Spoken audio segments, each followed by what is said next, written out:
नमस्कार दोस्तों, स्वागत है आपका मेरे YouTube चैनल जीएस प्लैनेट पर। जैसा कि आप लोगों को पता है कि इकोनॉमिक्स के लेक्चर शुरू हो चुके हैं। पहला लेक्चर मैंने अपलोड कर लिया है। जिनको भी कहीं पर भी डाउट हो वो हमें डाउट्स बता सकते हैं, हम उनके डाउट्स को क्लियर करेंगे। दूसरी बात, जिन लोगों ने प्रीवियस वीडियो नहीं देखा, प्लीज़ जाकर पहले प्रीवियस वीडियो देखें, तब जाके ये लेक्चर समझ में आए, क्योंकि ये लेक्चर प्रीवियस लेक्चर की ही कंटिन्यू सीरीज होगी। समझ में आया?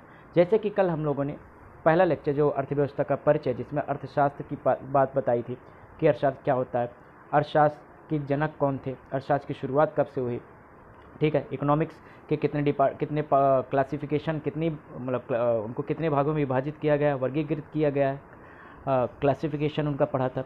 उसके बाद हमने अर्थव्यवस्था समझा कि अर्थव्यवस्था होती क्या है। तो ये सारी चीज़ें हम लोगों ने कल डिस्कस कर लिया था। आज उसके बारे में बात करेंगे। तो टाइप्स ऑफ इकॉनमी पढ़ना है हमें। हमने कल आपको बता दिया कि बेस्ड ऑन ऑनरशिप 3 प्रकार के होते हैं: कैपिटलिस्ट इकॉनमी, सोशलिस्ट इकॉनमी और mixed economy. Based on development, under developed economy होती है, डेवलपिंग इकॉनमी होती है और डेवलप्ड इकॉनमी होती है। Based on foreign relation, closed economy और ओपन इकॉनमी होती है। आज इस सारी इकॉनमी के प्रकार को पढ़ेंगे। तो शुरू करते हैं। सबसे पहले हम पढ़ते हैं कैपिटलिस्ट इकॉनमी, यानी पूंजीवादी अर्थव्यवस्था। आप लोग बचपन से ही पूंजीवाद शब्द को सुनते आए होंगे। आज़ादी की लड़ाई में भी इस शब्द का प्रयोग बहुत भारी मात्रा में हुआ था। पूंजीवाद एक नकारात्मक शब्द माना जाता है, हालांकि इतना नकारात्मक भी नहीं है, उतना सकारात्मक भी नहीं है। तो इसके एप्लीकेशन पर इसकी नकारात्मकता या सकारात्मकता साबित होती है कि कैसे इसका इस्तेमाल किया जा रहा है। जैसे भगत सिंह पूंजीवाद के खिलाफ थे, महात्मा गांधी पूंजीवाद के आधे समर्थक थे, आधे खिलाफ थे। जो है, ऐसे बहुत सारे लोग थे जो पूंजीवाद के खिलाफ थे। भारत में समाजवादी दर्शन ज़्यादा अपनाया गया है, लेकिन वो उसमें क्या परिवर्तन आ रहा है ये सारा कुछ देखेंगे। तो पूंजीवाद क्या होता है, या पूंजीवादी अर्थव्यवस्था या व्यवस्था होती क्या है, ये यहाँ पर लिखा हुआ है। अब एक एक करके समझते हैं एक एक पॉइंट में। ऐसी अर्थव्यवस्था जिसमें उत्पादन, जैसे कि हमने आपको बताया था, इकोनॉमी में सब कुछ जो मायने रखता है, सबसे ज़्यादा जो फैक्टर मायने रखता है वो होता है उत्पादन। समझ में आया? उसके बाद जब उत्पादित हुआ है तो उसका वितरण होगा, यानी डिस्ट्रीब्यूशन होगा, और डिस्ट्रीब्यूशन के बाद क्या होगा, अंत में कंजप्शन या उपभोग होगा। इन्हीं 3 चरणों में अर्थव्यवस्था काम करती है। तो उसमें सबसे महत्वपूर्ण क्या होता है, उत्पादन। क्लियर है? तो उत्पादन के समस्त साधनों पर निजी संस्थानों का स्वामित्व होता है। पूंजीवादी अर्थव्यवस्था या पूंजीवादी व्यवस्था कहलाती है। इंग्लिश में बोलते हैं the economy in which the means of production of goods and services are privately held, called capitalist economy. इस व्यवस्था में बाजार सरकारी हस्तक्षेप से मुक्त रहता है। मार्केट जो होता है वो गवर्नमेंट इंटरफेरेंस से फ्री होता है।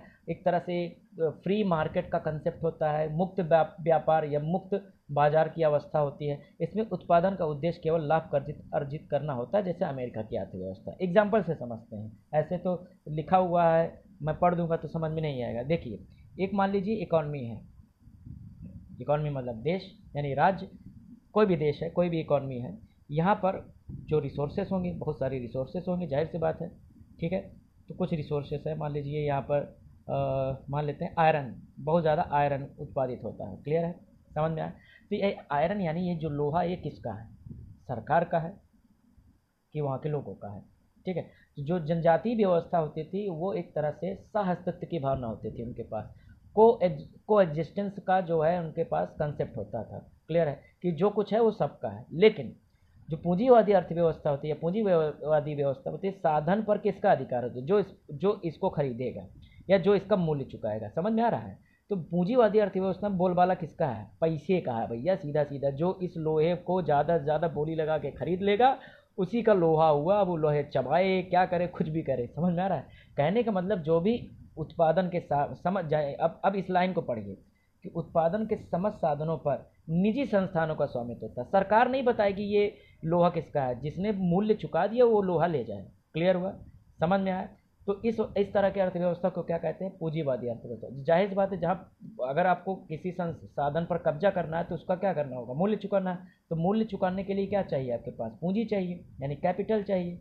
क्लियर है? इसीलिए इसको कैपिटलिस्ट इकोनॉमी कहा जाता है। दूसरी बात, जो खरीदा जाएगा या बेचा जाएगा कहाँ होगा, जाहिर सी बात है बाजार में होगा। तो इसलिए यहाँ पर बाजार एक बहुत बड़ी ताकत होती है। क्लियर है? मार्केट सबसे बड़ी ताकत होती है। दूसरी बात, सरकारी हस्तक्षेप से मुक्त है। भाई सरकार इसमें कोई हस्तक्षेप ही नहीं करती। यानी कि आप समझिए, जैसे अब इसको मौजूदा व्यवस्था में समझते हैं। जैसे कि मान लो देश में इंडस्ट्री लगाई जाती है, किसी भी तरह की इंडस्ट्री लगाई जाती है। अब इंडस्ट्री कितने प्रकार के होते हैं ये आगे हम चर्चा करेंगे आगे विषयों में। तो इंडस्ट्री लगानी है, तो इंडस्ट्री जो भी लगानी है तो सरकार उसमें हस्तक्षेप न करे, भैया ये इंडस्ट्री आप लगाओ, इतने में लगाओ, नहीं, सरकार नीति कार्यक्रम बना के सौंप दे, बाकी जो इंडस्ट्रियलिस्ट हैं अपने तरीके से उत्पादन करें, अपने तरीके से उसका वितरण करें। समझ में आ रहा है? सरकार की हस्तक्षेप कम से कम होती है तो उसे हम पूंजीवादी अर्थव्यवस्था कहते हैं। अब इसके कुछ गुण होते हैं, कुछ दोष होते हैं, तो इसके गुण दोषों पर चर्चा करने की कोई बहुत ज़्यादा आवश्यकता नहीं है। हालांकि यूपीएससी के एग्जाम में पूछा जा सकता है, बाकी और किसी एग्जाम में नहीं पूछेगा कि इसके मेरिट्स क्या होते हैं। तो मेरिट्स क्या होता है भाई? सबसे पहला कि सरकार का हस्तक्षेप कम होगा तो आदमी की जो उद्यमशीलता है, यानी उस जो उत्पादन क्षमता है, तो अपने चरम पे जाके उत्पादन कर सकता है। जहाँ सरकार ज़्यादा अड़ंगा लगाती है वहाँ पे उत्पादन का स्तर कम होता है, इसलिए वो विकास नहीं कर पाता। ऐसा बहुत सारे पूंजीवादी समर्थकों का मानना होता है। क्लियर है? तो सरकार का हस्तक्षेप नहीं होगा तो जो चाहे जितना उत्पादन करना चाहे कर सकता है, इसमें किसी प्रकार का कंट्रोल नहीं होगा, तो इसका फ़ायदा हुआ। दूसरा फ़ायदा ये होता है कि उद्यमशीलता को बढ़ावा मिलता है। जाहिर सी बात है, अगर उत्पादन को मूल्य मिलेगा तो लोग ज़्यादा से ज़्यादा उत्पादन करने की सोचेंगे, और ज़्यादा से ज़्यादा प्रोडक्शन होगा तो देश में व्यापारिक जो गतिविधियाँ ज़्यादा बढ़ेंगी। क्लियर है? तीसरी बात क्या होता है कि इसमें देश बहुत तेज़ी से तरक्की करता है, यानी कि प्रगति होता है। तो ये सब कुछ अच्छी अच्छी बातें होती है, लेकिन इसमें कुछ घाटे भी हैं, कुछ नुकसान भी हैं। जैसे कि अगर मान लेते हैं कि सब कुछ साधनों पर निजी संस्थाओं का अधिकार है, तो निजी संस्थान में मतलब कौन होंगे? जाहिर सी बात है, पैसे पैसे वाले, जिनके पास पैसे होंगे, जो उसका मूल्य चुका सकता है। तो यहाँ पैसे की कीमत ज़्यादा होगी, यानी एक ऐसा देश बनेगा जिसमें सबसे ज़्यादा पावर किसके हाथ में होगी? जिनके हाथ में पैसा होगा। जो गरीब आदमी होगा वो क्या करेगा? वो साधन का लाभ नहीं मिल पाएगा। तो गरीब क्या करे? गरीब इन्हीं पैसे वाले के यहाँ क्या करेगा? नौकरी करेगा। नौकरी करेगा तो पैसे वाले क्या करेंगे? इनको उनकी उनकी मेहनताना का थोड़ा सा मूल्य लेकर इनको गुलाम बना के रखेंगे, जैसे 16वीं 17वीं 18वीं शताब्दी में हुआ था। और जाहिर सी बात है, जब ये गरीब लोग बहुत ज़्यादा इनका विकास रुक जाएगा, ये क्या करेंगे? अपनी गरीबी को, अब कहेंगे हम गरीब हैं, तो गरीबी को दोष किसको माना जाएगा? धर्म पे बता दिया जाएगा तो भैया तुम्हारा किस्मत ऐसे लिखा हुआ है, तुम बदकिस्मत हो, गरीब पैदा हुए, गरीब मर जाओगे। तो इस तरह की चीज़ें जो धर्म का भी इस्तेमाल किया जाता है, तो बहुत सारी चीज़ें होती है इसमें। तो जब जाहिर सी बात है ये गरीब गरीब गरीब बने रहेंगे और ये अमीर बढ़ते चले जाएंगे, तो इससे क्या आएगी? सामाजिक असमानता आएगी। क्या आएगी? Social inequality. तो जहाँ पर ज़्यादा पूंजीवादी व्यवस्था होती है वहाँ पर सामाजिक असमानता आती है। समझ में आया? क्योंकि इसमें एक वर्ग बहुत अमीर होगा और दूसरा वर्ग बहुत गरीब होगा। अमीर वर्ग गरीब का शोषण करेगा। अब जाहिर सी बात है, गरीब का जब शोषण करेगा तो असमानता आएगी। तो ये इसका जो है क्या होता है, दूसरी बात क्या है कि सरकार का हस्तक्षेप कम होता है तो बहुत सारे पर्यावरण का भी नुकसान हो जाता है, क्योंकि वहाँ सिर्फ पैसा कमाना लक्ष्य रखा हुआ है। तो पैसा कमाने के लिए क्या करोगे? कोयला ज़्यादा जलाओगे, पर्यावरण प्रदूषण होगा, तो प्रदूषण से जनित समस्याएं उत्पन्न होती है। तो बहुत सारी उसकी समस्याएं हैं, इन्हीं सब समस्याओं को दूर करना हो चाहिए। तब जरा सोचिए, तो ये इसके कुछ लाभ है, कुछ इसके हानि है। इतना आपसे नहीं पूछा जाएगा लाभ क्या हुआ भाई? व्यापार को, उद्यमशीलता को बढ़ावा मिलेगा, सरकार हस्तक्षेप कम होगा, निवेश आएगा, ये सब अच्छी अच्छी बातें होगी। नुकसान क्या होगा? असमानता फैलेगी। ठीक है, क्लियर है? तो इस तरह की चीज़ होती है। तो इसकी अब एग्जाम्पल क्या है? अमेरिकन इकॉनमी पूंजीवाद यानी कैपिटलिस्ट अप्रोच को बढ़ावा देता है। क्लियर हुआ? समझ में आया होगा होपफुली। अगला जो ये उदाहरण देखते हैं, अगली इकॉनमी देखते हैं, समाजवादी अर्थव्यवस्था यानी सोशलिस्ट इकॉनमी। सोशलिस्ट इकॉनमी ये क्या है? ये ठीक पूंजीवाद की उल्टी अर्थव्यवस्था है। देखिए, ऐसी अर्थव्यवस्था जिसमें उत्पादन के समस्त साधनों पर सरकार या सामाजिक संस्थाओं का स्वामित्व होता है। यहाँ पर देखो, निजी संस्था का स्वामित्व नहीं है। मतलब कल कोई इस देश में लोहा उत्पादन हुआ या लोहा पता चला तो ये किसका होगा? जो पैसे लगाएगा, बोली लगाएगा, उसका नहीं होगा, सरकार का होगा। या सरकार का आएगा या वहाँ के जो लोग होंगे। सामाजिक संस्था का मतलब क्या होता है कि वहाँ के जो लोग हैं उनकी होगी, वो लोग इसके लाभ को शेयर करेंगे। समझ में आया? यानी कि यहाँ पर समानता की बात होती है, जो कुछ भी है वो सबका है। इक्वालिटी सबसे बड़ा फैक्टर है। और पिछले वाले कैपिटलिस्ट इकोनॉमी में क्या होता है? पूंजी सबसे बड़ा फैक्टर होता है। तो दोनों में सबसे बड़ा अंतर समझ में आया? इसमें कैपिटल सबसे बड़ा फैक्टर है, इसमें समानता। और समानता मतलब समाज, इसीलिए समाजवादी अर्थव्यवस्था कहलाती है। समझ में आ रहा होगा? ठीक है। तो यहाँ परिभाषा में पूंजीवादी अर्थव्यवस्था दिख रहा है, ये समाजवादी है। इसको वो कर लीजिएगा, मैं चेंज कर दूंगा। ऐसी अर्थव्यवस्था जिसमें उत्पादन के समस्त साधनों पर सरकार या सामाजिक संस्थाओं का स्वामित्व होता है पूंजीवादी व्यवस्था कहलाती है। The economy in which the means of production of goods and services are publicly held called socialist economy. जाहिर सी बात है, ऐसी अर्थव्यवस्था प्राय राज्य के द्वारा निर्धारित होती है या नियंत्रित होती है। राज्य का मतलब सरकार। सरकार अपने हाथ में ले लेगी सारे साधन को, वो बताएगी कौन उत्पादन करेगा, कितना उत्पादन करेगा, सरकार स्वयं उत्पादन करेगी। मतलब अभी समझिए रेल, अब जैसे भारत की बात करें, भारत में भी अभी आगे चर्चा करेंगे। जैसे इसका एग्जाम्पल क्या है, रूस की अर्थव्यवस्था। तो रशियन इकोनॉमी जो थी वो एक तरह से सोशलिस्ट इकोनॉमी है। समाजवाद का जो नारा आया था वो कहाँ से आया था, रूस से आया था। और समाजवाद का सबसे बड़ा नेता के रूप में कौन निकला था, लेनिन।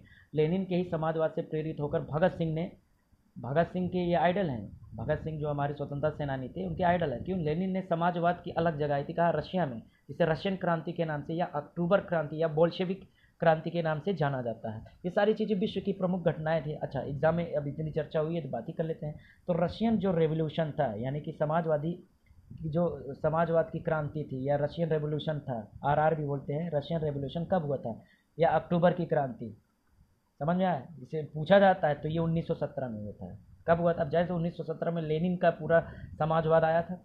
अब भगत सिंह इसी समय उनकी अपब्रिंगिंग हो रही थी, बड़े हो रहे थे, तो उनको बहुत ज़्यादा आकर्षित किए थे। तो लेनिन उनके जो है सबसे बड़े लीडर थे, जिनको अपना आइडल मानते थे, भगत सिंह। क्लियर है। अब लेनिन के ऊपर भी चर्चा हो सकती है, उनके भी चरित्र के, उनके भी व्यक्तित्व के कुछ गुण दोष हैं, वो जानने दीजिए, वो छोड़ दीजिए। क्लियर है। तो रशियन रेवोल्यूशन कब हुआ था, 1917 में। इसे अक्टूबर रेवोल्यूशन या बोल्शेविक रेवोल्यूशन भी कहा जाता है, एग्जाम में पूछ लिया जाता है। ठीक। तो यहाँ पर जैसे बात करते हैं रेल, जैसे अमेरिका की बात करें, अमेरिका में जो यूएसए है, यहाँ पे जो रेल का डिपार्टमेंट है, रेल जो है वो सरकार की नहीं है, प्राइवेट लोग अपने ट्रेन चलाते हैं, समझ में, वहाँ प्राइवेट ट्रेन चलती है। लेकिन रशिया की बात करें तो वहाँ पे सरकार ट्रेन चलाती है। ट्रांसपोर्टेशन कौन चलाएगी, सरकार। उत्पादन यानी जो उद्योग धंधे, बिस्किट की, आटे की फैक्ट्री जो भी लगाई जाएगी, कौन लगाएगी, सरकार लगाएगी। और यूएसए में कौन लगाएगा, जिसके पास पूंजी होगी। समझ में आया। यहाँ उत्पादन किसके हाथों में है, निजी हाथों में है। और यहाँ उत्पादन किसके हाथ में, सरकार उत्पादन करके लोगों में वितरण कराएगी। समझ में आया। ये दोनों की बहुत बड़ा अंतर होता है, एक दूसरे के विरोध में है।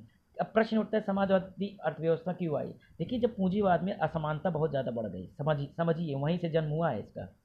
थोड़ा सा इतिहास भी बता देते हैं। पूंजीवाद में बहुत ज़्यादा क्या आ जाएगी, असमानता। जब असमानता आ जाएगी तो जो गरीब के अंदर थोड़ा बहुत जो पढ़ लिख जाएंगे, उनको हीन भाव होगा कि भैया ये लोग जो है समृद्ध हैं, इनके पास साधन ज़्यादा है, हमारे पास साधन नहीं है। तो ये अपने अधिकारों की मांग करेंगे, भैया ऐसा है कि तुम ही एक अकेले उत्पादन नहीं कर रहे, हम लोगों को भी जान लग रहा है, आपकी पूंजी लग रही तो हमारी श्रम लग रही है, और जो श्रम कि हमारा जो लाभ मिलना चाहिए वो उतना नहीं मिलता। एग्जाम्पल से समझते हैं, जैसे कोई जूता बनाने वाली फैक्ट्री है, जाहिर सी बात है अगर एक जूता 100 रुपये में बिका है, ठीक है, उसका जो भी लाभ हुआ है, उसकी लागत मान लो कितना आई है, 90 रुपये। 90 रुपये लागत आई है, यानी 10 रुपये का प्रॉफिट हुआ। किसको, मकान मालिक को, जो मकान मालिक है, सॉरी, ऑनर को, यानी कि जो जिसने पैसा लगाया कंपनी में, तो 10 रुपया उसको लाभ हुआ। तो क्या ये 10 रुपये का लाभ, ये 10 रुपये किसको मिलता है, तो इसका कितना परसेंट, केवल इसका 1 रुपया किसको दे दिया जाता है, श्रमिकों को दीजिए, बाकी 9 रुपया कौन रख लेता है, पूंजीपति रख लेता है। समझ में आया। 10 रुपये का लाभ सबसे ज़्यादा किसको मिला है, पूंजीपति को, और उसका सबसे कम लाभ किसको मिला, लेबर्स को मिला है। समझ में आया। जबकि बिना कैपिटल की जूता नहीं बन सकता और बिना श्रम के भी नहीं बन सकता। तो श्रम का भी महत्व है, कैपिटल का भी महत्व है, लेकिन जो लाभ का बंटवारा होता है, यानी प्रॉफिट का, बेनिफिट का जो शेयरिंग होती है, वो पूरी तरह से डिस्क्रिमिनेटरी है, यानी कि पूरी तरह से असमानता पर आधारित है। इसलिए बहुत सारे लोगों ने इसकी आलोचना करनी शुरू कर, और इसमें सबसे पहले जो सिद्धांत देते हैं वो है कार्ल मार्क्स। क्या, कार्ल मार्क्स, आप लोगों ने नाम सुना होगा, कार्ल मार्क्स। ठीक है, ये जर्मनी में इनका जन्म हुआ था, ब्रिटेन में इनका जन्म हुआ था, फिर जर्मनी में इन्होंने अपनी पूरी थ्योरी लिखी थी। कार्ल मार्क्स ने जो थ्योरी दी थी, उन्होंने कहा था ये जो गरीब वर्ग है, उस गरीब में कौन कौन से आते थे, मजदूर आते थे। कौन आते थे, मजदूर आते थे, किसान आते थे, और गुलाम आते थे। इनका शोषण किया जा रहा है धर्म के नाम पे, पूंजीवाद के नाम पे। ये सब बंद होना चाहिए, एक काम करना चाहिए। सभी गरीब, यानी जो गरीब थे, इनको उन्होंने सर्वहारा वर्ग बोला था। क्या बोला था, सर्वहारा, पोलेस्ट्रेट बोला था, इंग्लिश में पोलेस्ट्रेट बोलते हैं, सर्वहारा वर्ग। ये सर्वहारा वर्ग, और जो ऊपर वाले जो पूंजीपति लोग थे, जिनके हाथ में सत्ता थी, यानी वो धार्मिक पुरोहित दबंग टाइप के लोग, बुर्जुआ, उनको बुर्जुआ बोला, बोर्जोइट बोला गया, इंग्लिश में बोर्जोइट। तो उन्होंने कहा था सर्वहारा का शोषण कौन करते हैं, बुर्जुआ करते हैं। एक दिन ऐसा आएगा, सर्वहारा क्या करेगा, बुर्जुआ को सत्ता से हटाकर जो है सारे सत्ता, सारे उत्पादन के साधनों पर कब्जा कर लेगा। उसी को उन्होंने क्रांति बोला था, और उसी को उन्होंने बोला था क्या, ये जो विचारधारा आगे चल के मार्क्सवाद कहलाई, मार्क्सिस्ट कहलाई। क्लियर है। और यही मार्क्सवाद धीरे धीरे जाकर समाजवाद में कन्वर्ट हुआ। तो समाजवाद और मार्क्सवाद मिलता जुलता है, बस अंतर क्या है, समाजवाद अहिंसा पर आधारित होता है। किस पर आधारित होता है? अहिंसा पर आधारित होता है। और मार्क्सवाद किस पर होता है? वो हिंसा पर आधारित होता है। अब बताइए भगत सिंह क्या थे? भगत सिंह मार्क्सिस्ट थे। समझ में आया? हिंसा के माध्यम से हटाना चाह रहे थे ना, देश में समानता लाना चाह रहे थे ना, तो वो मार्क्सिस्ट थे। ठीक है, कम्युनिस्ट थे एक तरह से। और समाजवाद, नेहरू क्या थे? नेहरू समाजवादी थे। सुभाष चंद्र बोस समाजवादी थे। ये सब समाजवादी थे। क्लियर है। समाजवाद का मतलब समझ में आया? समाजवादी अर्थव्यवस्था समझ में, जहाँ पर समानता पर आधारित व्यवस्थाएं डेवलप होती है वो समाजवाद होता है। और अर्थव्यवस्था पर वहाँ पर किसका नियंत्रण होता है? सरकार का होता है या सामाजिक संस्थाओं का। क्लियर हुआ? आई थिंक अब क्लियर हो गया होगा। अगला है मिश्रित अर्थव्यवस्था। कुछ नहीं है, एकदम सिंपल सी बात है। ऐसी अर्थव्यवस्था जिसमें पूंजीवाद भी हो और समाजवाद भी है, तो क्या कहलाएगा? मिश्रित। यानी यहाँ कुछ उत्पादन कौन करेगा?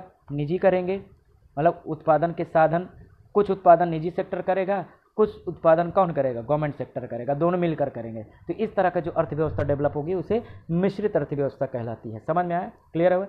तो ऐसी अर्थव्यवस्था जिसमें उत्पादन वितरण के साधनों पर निजी एवं सरकार दोनों का नियंत्रण होता है वो मिक्स्ड इकोनॉमी कहलाती है। इस व्यवस्था में सरकारी और निजी क्षेत्र दोनों उत्पादन का कार्य करते हैं, दोनों प्रोडक्शन करते हैं। जैसे भारत की अर्थव्यवस्था, भारत में दोनों है। कैसे? हम राजनैतिक रूप से समाजवादी हैं। ध्यान दीजिएगा, हमारे संविधान की प्रस्तावना यानी प्रियम्बल में लिखा हुआ है क्या? कि भारत एक समाजवादी देश होगा। जैसे हम भारत के लोग भारत को क्या बनाएंगे? भारत को लोग क्या बनाएंगे? पहला शब्द जो लिखा है कि हम भारत के लोग भारत को प्रभुता संपन्न बनाएंगे, सोवरेन बनाएंगे। क्लियर है। दूसरी चीज़ क्या बनाएंगे? समाजवादी बनाएंगे भारत को। और SSDR क्या था? जैसे ट्रिक है SSDR, इसलिए भूल जाते हैं तो SSDR, sovereign, secular, socialist, democratic Republic. तो सोशलिस्ट है ना, एग्जाम में पूछ लिया जाता है। सोशलिस्ट कब जोड़ा गया था? 42वें संविधान संशोधन में जोड़ा गया था। ये पहले से नहीं था, 42वें संविधान से। एग्जाम में पूछ लिया जाता है कि समाजवाद भारतीय संविधान में कब जोड़ा गया था? समाजवादी शब्द, सोशलिस्ट शब्द कब जोड़ा गया? 42वें संविधान शब्द। तो राजनैतिक रूप से, संवैधानिक रूप से भारत एक क्या है? समाजवादी देश है, लेकिन आर्थिक रूप से मिश्रित है। कैसे? यहाँ पे कुछ निश्चित प्रकार के प्रोडक्ट सरकार ही बनाती है, सरकार का कोई नहीं बना सकती। जैसे बिजली, इलेक्ट्रिसिटी कौन बनाती है? कहोगे नहीं, हमारे यहाँ रिलायंस की बिजली आती है। बिल्कुल, रिलायंस वितरण करती है, बनाने का काम नहीं कर रही है। बिजली निर्माण का काम कौन कर रही है? भारत सरकार कर रही है। डिफेंस में कुछ भी उत्पादन होता है कौन करता है? भारत सरकार करती है। रेलवे किसके हाथ में है? भारत सरकार के हाथ में है। समझ में आया? तो कुछ निश्चित चीज़ें जो बहुत ही ज़्यादा संवेदनशील चीज़ें वो भारत सरकार स्वयं उत्पादित करती है। लेकिन जितने अन्य गैर जरूरी चीज़ें हैं, बिस्किट हो गया, बाकी सब चीज़ें किसको दे दिया गया है? भैया निजी सेक्टर जो है क्या करे? बनाए अपना तरीके से जो रहे। लेकिन जब आज़ादी की मिली थी तो क्या हुआ था? सरकार और निजी सेक्टर दोनों के पास बहुत सारे उद्योग थे। सरकार ने बहुत सारे उद्योग अपने हाथ में ले रखे थे। लेकिन धीरे धीरे क्या हुआ? 1992 के बाद सरकारों ने क्या किया? बहुत सारे उद्योग धंधे निजी क्षेत्रों के हवाले कर दिया। क्यों? क्योंकि मनमोहन सिंह जी उस समय वित्त मंत्री थे। उन्होंने संसद में भाषण दिया कि सरकार का काम है लोगों को गवर्नेंस देना, शासन देना, उनकी सुरक्षा करना, उनको जो है अवसर प्रदान करना। बिस्कुट बनाना सरकार का काम नहीं, ये जनता को दे दिया जाए। उत्पादन का कार्य किसको दे दिया जाए? जनता को दे दिया जाए। तो इसीलिए क्या है? भारत एक मिश्रित अर्थव्यवस्था है। तो भारत समाजवाद से पूंजीवाद की ओर जा रहा है। आज देखिए पूंजी का बोलबाला है। मैं किसी का नाम नहीं लूँगा, आपको पता है कि लॉकडाउन में एक खास प्रकार के पूंजीवादी इनकी संपत्ति में 400% की क्या हुई है? ग्रोथ हुई है, और उस सरकार के बहुत ज़्यादा करीबी है। तो भारत में संसाधन का केंद्रीकरण हो रहा है। भारत में एक ऑक्सफैम की रिपोर्ट की, जो कि बहुत बड़ी रिपोर्ट है, वो बताता है कि भारत में 1% आबादी के पास 73% संपत्ति है। सोच लो, भारत की पूरी संपत्ति जितनी है 73% केवल 1% लोगों के पास है। तो ये क्या हो रहा है? ये कैपिटल का सेंट्रलाइजेशन हो रहा है। और इससे क्या होगा? इनइक्वलिटी बढ़ रही है, असमानता बढ़ रही है। भारत में जो गरीब है बहुत ही गरीब है, जो अमीर है बहुत अमीर है। तो धीरे धीरे हम पूंजीवाद की ओर बढ़ रहे हैं। पहले हम समाजवादी हुआ करते थे। समझ में आ रहा है? तो भारत क्या है? एकदम क्या है? मिश्रित अर्थव्यवस्था। इसमें समाजवाद और पूंजीवाद दोनों के लक्षण पाए जाते हैं। क्लियर हुआ?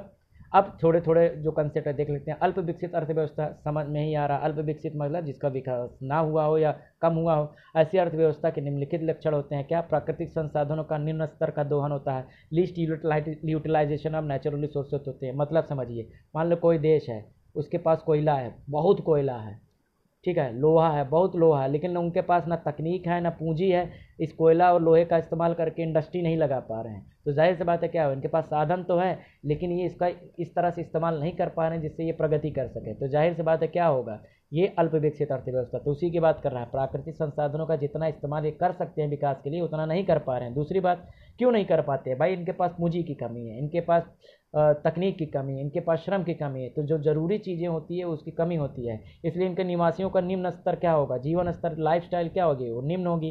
तो इस तरह के कुछ कैरेक्टरिस्टिक होते हैं और उच्च स्तर की गरीबी एवं बेरोजगारी देखी जाती है। तो ऐसी अर्थव्यवस्था जिसमें इन तरह के लक्षण पाए जाते हैं उनको क्या बोला जाता है, अल्प विकसित अर्थव्यवस्था। जैसे अफगानिस्तान हो गया, बहुत सारे अफ्रीकी देश जैसे लेसेथो हो गया, बुर्किना फासो हो गया, माली हो गया, नाइजर हो गया, अंगोला हो गया, ये सब क्या हैं, बहुत सारे ऐसे देश हैं जिनका नाम भी आप लोगों ने नहीं सुना है। एक कैप्सूल के नाम नहीं है, नहीं सोचो कि एक गोली अंगोला खा के ठीक हो जाएंगे, ये सब देशों के नाम है। तो ऐसी अर्थव्यवस्था जिसमें इस तरह के लक्षण पाए जाएंगे उन्हें अल्प विकसित अर्थव्यवस्था कहा जाता है।